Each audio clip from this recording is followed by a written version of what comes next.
Before we dive into this wild ride, drop a comment and tell me, where in the world are you tuning in from? Maybe you're in a calm little suburb in Texas, a crowded neighborhood in Los Angeles, or even a quiet farmhouse out in Kentucky. I love seeing how far these Karen tales of chaos and karma manage to travel. The screams tore through the quiet afternoon before I even stepped into my backyard. Shrieks, shrill and furious, like banshees caught in a storm. I froze with my hand still on the back door, heart thudding against my ribs, wondering for a split second if someone had been hurt. But then came the unmistakable sounds of chaos. Bleeding, frantic hooves pounding across soil with splintering underweight, and the guttural shouts of two voices I knew too well. "You filthy beasts! Get out! Out of my garden!" I pushed the door open and was hit by the sight that would be burned into my memory forever. My goats Snowball, Pepper, and the twins were rampaging across Brenda and Linda's prize garden like an invading army.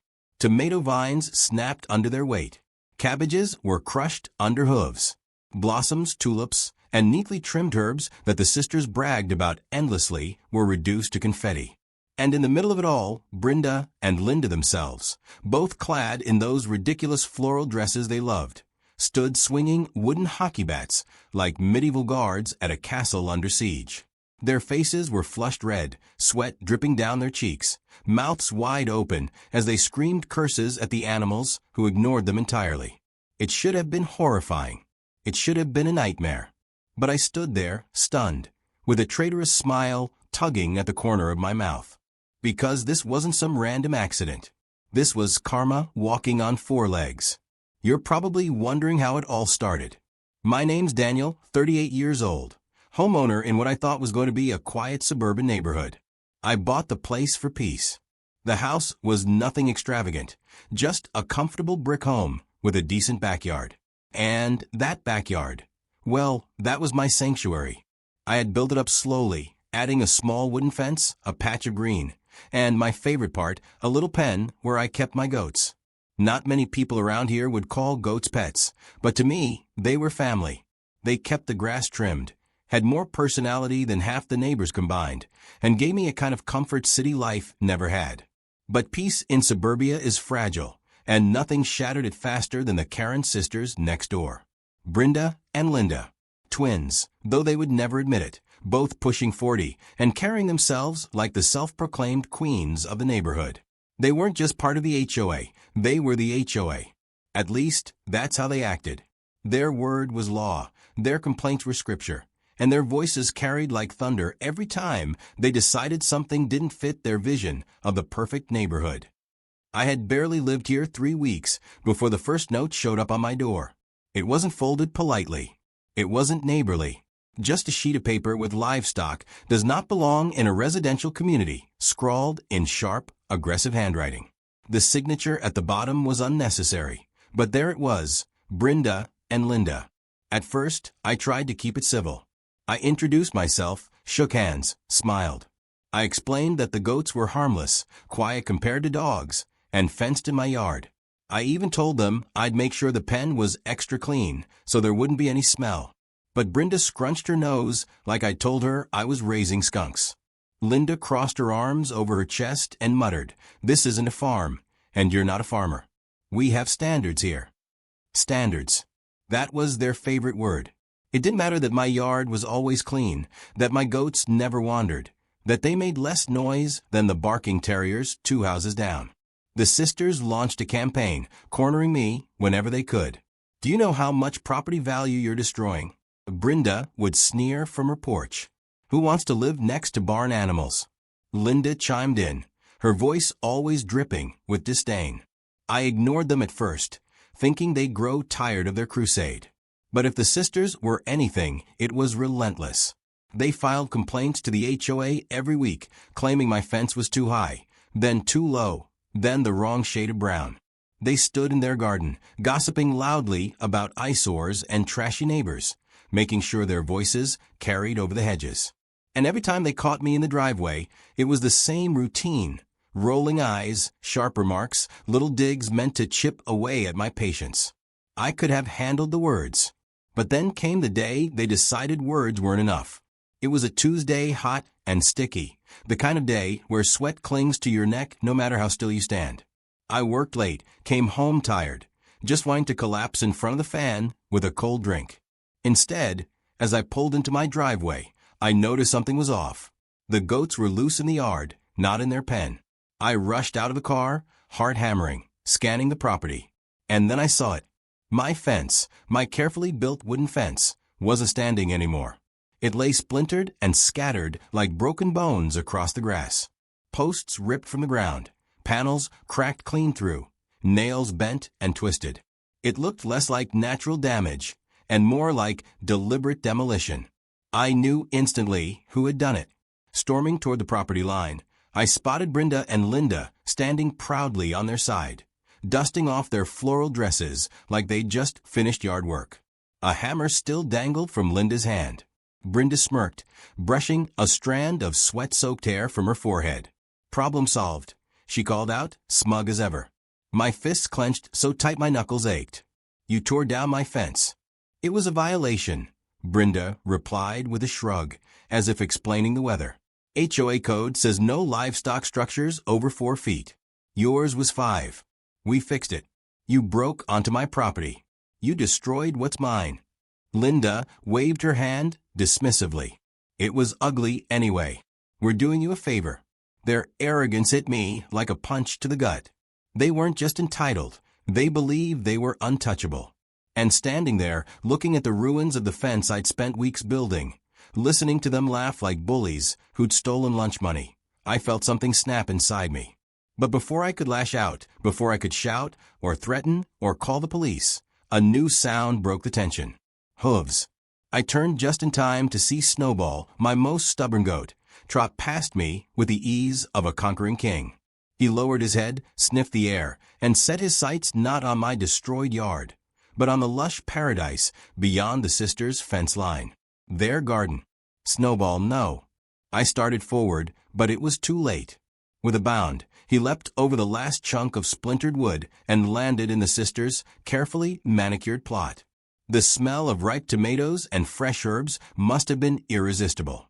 Within seconds, Pepper and the twins followed, eager and determined. The sisters' smug expressions evaporated instantly. "What the hell? Get them out." "Out."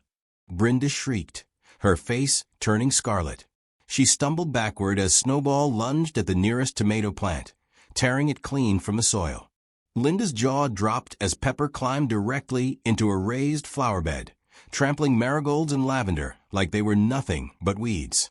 "They're destroying everything," she screamed, her voice cracking. I should have rushed in. I should have grabbed them, tried to pull them back, done anything. But I didn't move. I stood frozen, chest heaving, watching as the very garden the sisters bragged about endlessly was ripped apart in seconds. There was justice in it, rough and raw. Then came the bats. The sisters darted into their shed, returning with wooden hockey sticks gripped in their hands. They charged into the fray, swinging wildly, shouting at the goats who barely flinched. Brenda's dress snagged on a broken trellis, tearing across the seam, but she didn't care. Linda stomped into the vegetable patch, red-faced, batting at the air like she could scare them off through sheer fury. And me? I laughed. A short, sharp burst I couldn't hold back. They heard it. They turned on me, faces twisted in rage, garden in shambles around them. "This is your fault." Brenda screamed, spit flying. "You'll pay for this. Every penny of damage, every plant. We'll make sure you're ruined." Linda echoed, her bat pointed like a weapon.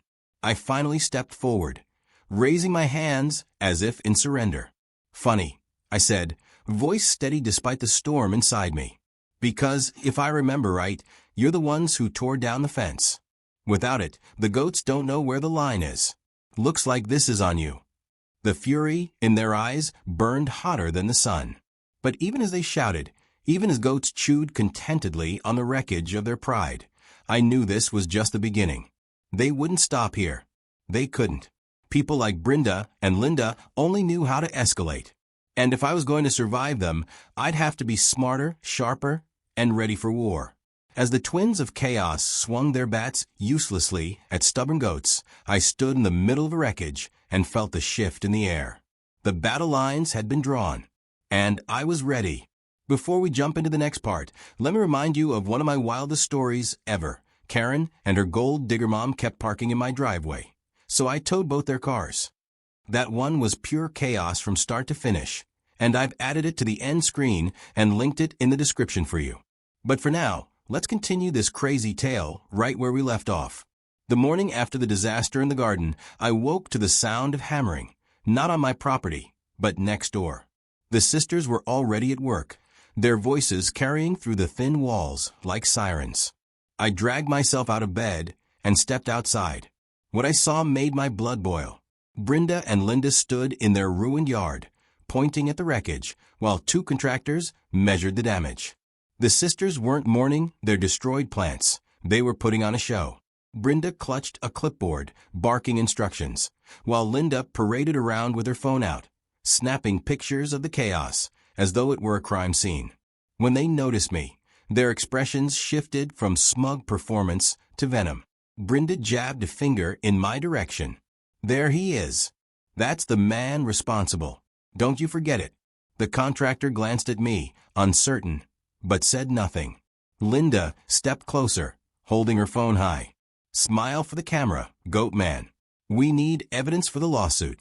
I exhaled slowly, fighting the urge to shout across the fence. My goats were back in their pen, munching peacefully, oblivious to the storm brewing. I wanted to tell the workers the truth, that the sisters had torn down my fence with their own hands, but the words caught in my throat. This wasn't the time. By noon, a formal notice was taped to my door. The HOA, citing property damage and livestock endangerment, had fined me $500 and ordered me to compensate Brenda and Linda for their destroyed garden. The language was stiff, official, but the fingerprints of the sisters were all over it. I could almost hear them dictating every line. I called the number listed on the paper and demanded an explanation. The board member on the other end spoke in a weary monotone. The complaint was filed with photo evidence. The fence was down, and your animals were loose. That's a liability. Photo evidence? I barked. Because it was down after my neighbors tore it apart. Did they tell you they were the ones with the hammers in their hands? Silence. Then a sigh. If you have proof of that, submit it in writing. Otherwise, the fine stands. Proof. The word echoed in my mind like a bell. Proof was what I needed, and it was what the sisters believed I didn't have. That night, I stayed up late, replaying the images burned into my head.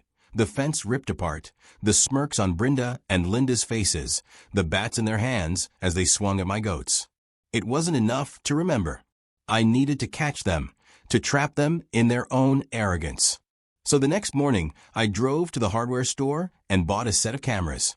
Small, weatherproof, motion-triggered. I mounted them on the corners of my property, lenses angled toward the shared fence line. If the sisters tried anything again, this time I'd have more than words.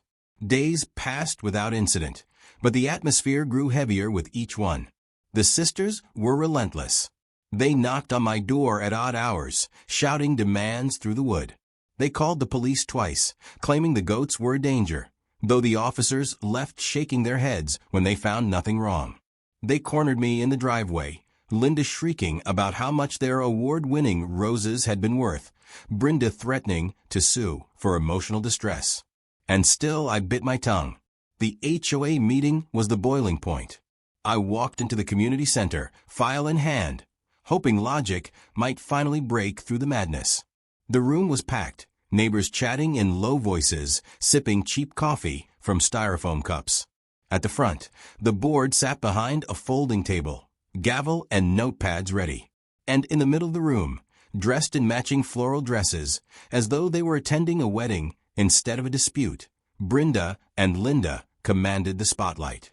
They didn't wait for the meeting to begin. As soon as I stepped inside, Brenda's voice rang out. "That's him. The man who unleashed his animals on us." Gasps, murmurs. Eyes turned. I clenched my jaw and found a seat, refusing to rise to their bait. The gavel banged, calling for order. But the sisters weren't interested in order. They wanted a spectacle. For the next 20 minutes, They spun their story with the skill of seasoned liars. They described the fence as an illegal structure, the goats as wild, dangerous livestock.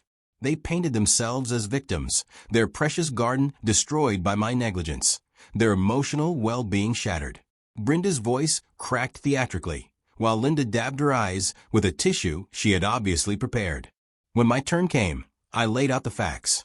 I explained how the fence had been within regulation, how the goats had never escaped before, how I'd come home to find the woods smashed apart and the sisters standing proudly with tools in hand. But without photos, without hard evidence, my words were sand against the tide. The board deliberated briefly, then announced their decision. The fine would remain. I was ordered to pay for the damages. The sisters leaned back in their chairs, satisfied smirks plastered across their faces. Their victory was complete. For now. As I left the hall, my neighbors whispered. Some shook their heads in pity. Others looked at me like I was the fool the sisters claimed. My blood simmered, but underneath the anger, a sharper thought burned. This wasn't over. Not by a long shot. Back home, I stood by the shattered remains of my fence, watching my goats nibble quietly on the grass. Snowball lifted his head, chewing, eyes calm and unbothered. It struck me then. The sisters thrived on spectacle, on reputation. Their garden hadn't just been plants. It had been their stage, their pride, the thing they used to boast about and lord over the neighborhood. They had torn down my fence to attack what I loved. But in doing so, they'd exposed their own weakness. That night, I reviewed the footage from my new cameras. Hours of nothing, empty yards and quiet nights, until finally, a clip worth saving. There they were, Brenda and Linda, creeping along the property line, peering over into my yard. Brenda carried a measuring tape. Linda held a notepad. They muttered to each other, pointing, calculating, plotting.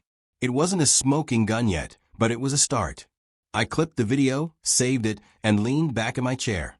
A plan was forming, piece by piece, fueled by the humiliation of that meeting and the smugness of their faces. If the sisters wanted war, then I would give them one. Not with fists, not with shouting matches on the lawn, but with the one thing they couldn't control, their own vanity. 2 days later, their garden was miraculously repaired.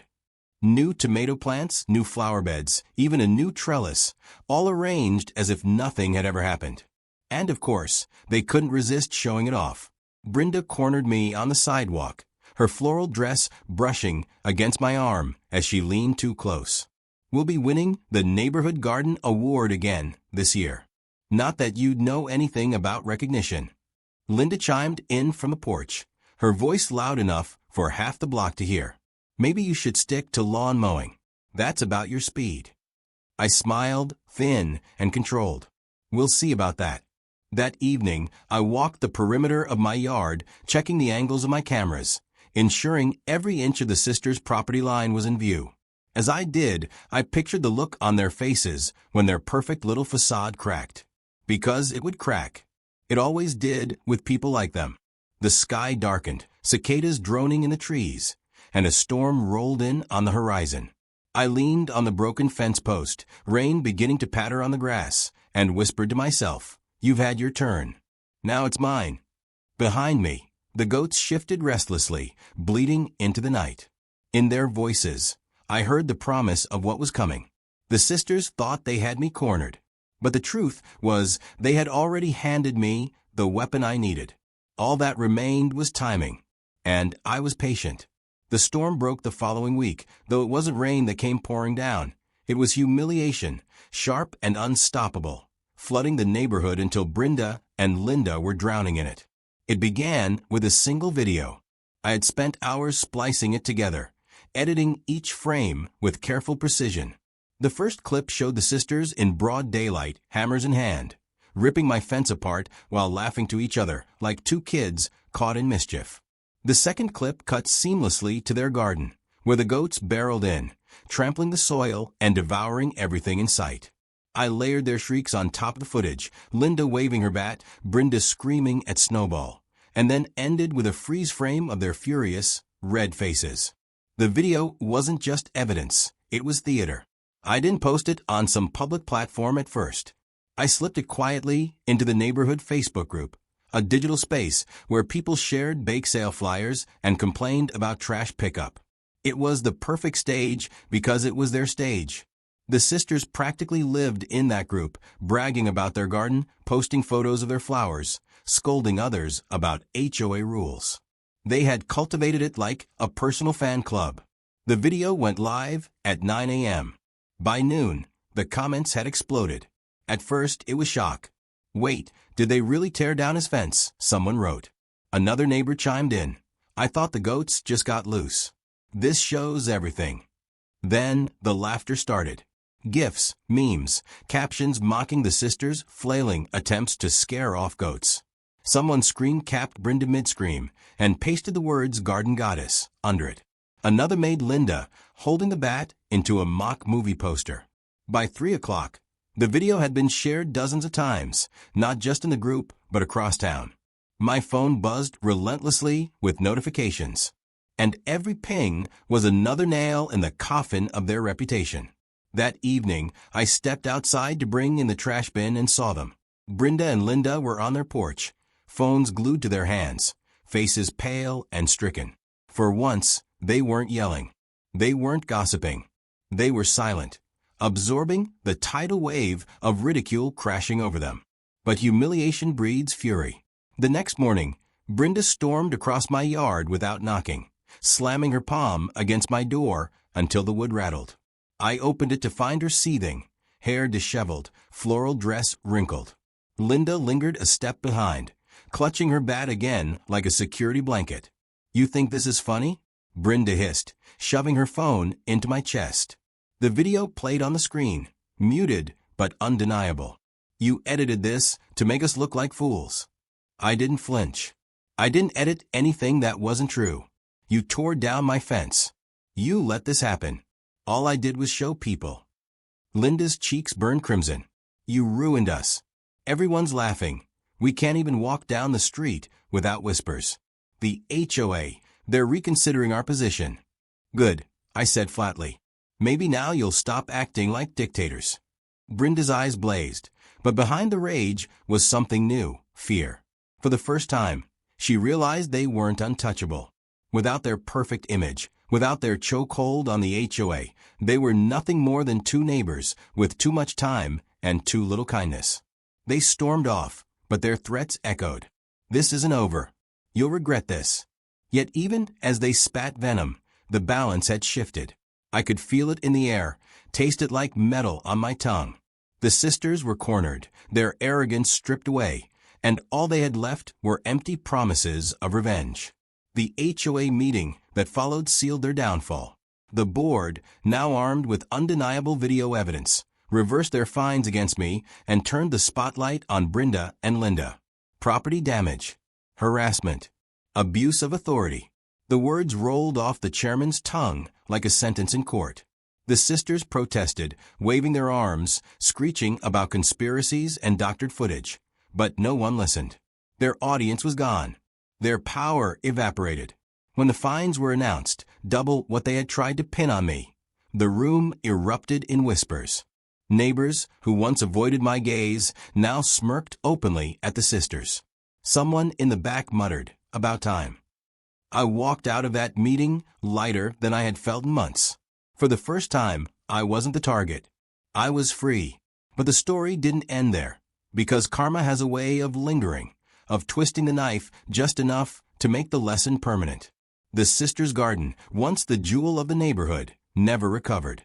The soil was trampled, the plants shredded. Their replanting efforts failed, either from lack of skill or sheer bad luck.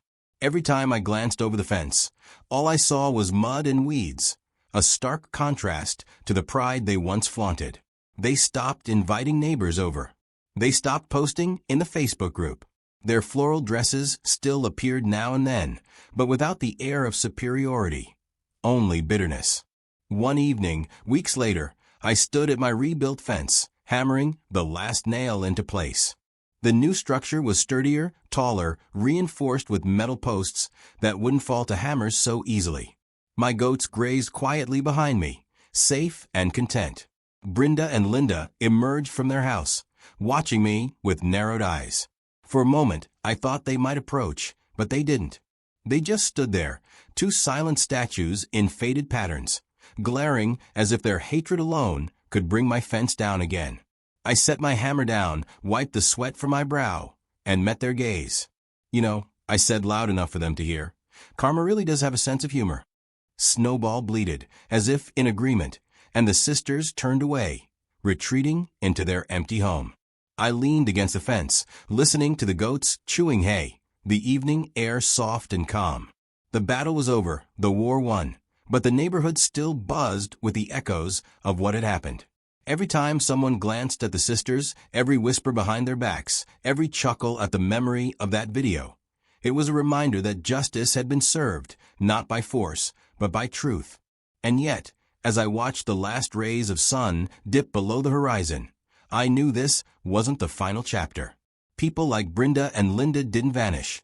They festered, plotting in the shadows, waiting for a chance to strike again. But this time, I was ready. I had learned their weakness.